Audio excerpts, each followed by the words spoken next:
امروز یه ذره بیشتر پول بده بابا. بیشتر یعنی مثلا چقدر؟ همونقدر که توی جیب دختر رسول احمد باید باشه. اونقدر پول الان تو کیف من نیست.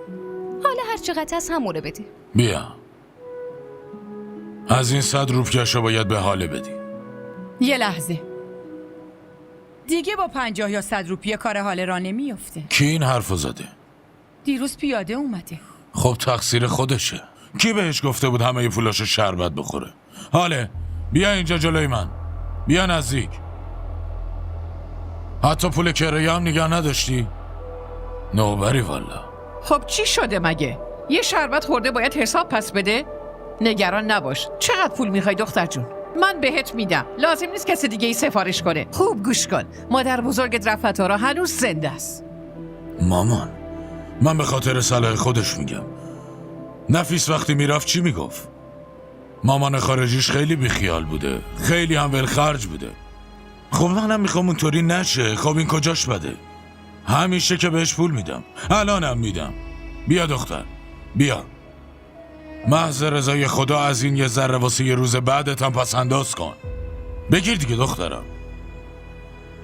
و گوشی منو بهش بده، اون قدیمیه، حداقل ازش خبر داشته باشیم. گوشی؟ به این؟ آره دیگه، وقتی من میگم باید بهش بدی.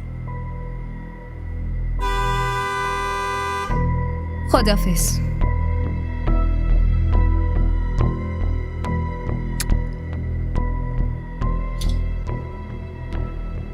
مامان اینطور بچه ها رو مقایسه نکن. پس تو هم اینقدر بهش گیر نده. وای ماما. بفرما سمبوسه گرم و داغ. بخور دیگه، گرمه. من چیزی نمیخورم. دختر من نمیتونم قبول کنم کسی با سمبوسه هم بتونه قهر باشه. من با همه چی قهرم، با همه دنیا، حتی با خودم هم قهرم. خب با زنمو رو میتونم درک کنم، اما عموها معمولا مهربون هستن. وقتی تقدیرت خوب باشه دشمنت هم مهربونه. اما تو که به این چیزا باید عادت کرده باشی، پس چرا انقدر غمگینی؟ مگه کسی میتونه به دردم عادت کنه؟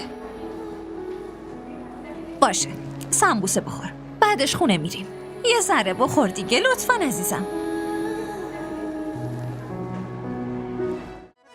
همراه ما باشید و فراموش نکنید که سابسکرایب کنید تا بهترین سریال ها را با دوبله فارسی از تلویزیون دیدی تیوی تماشا کنید.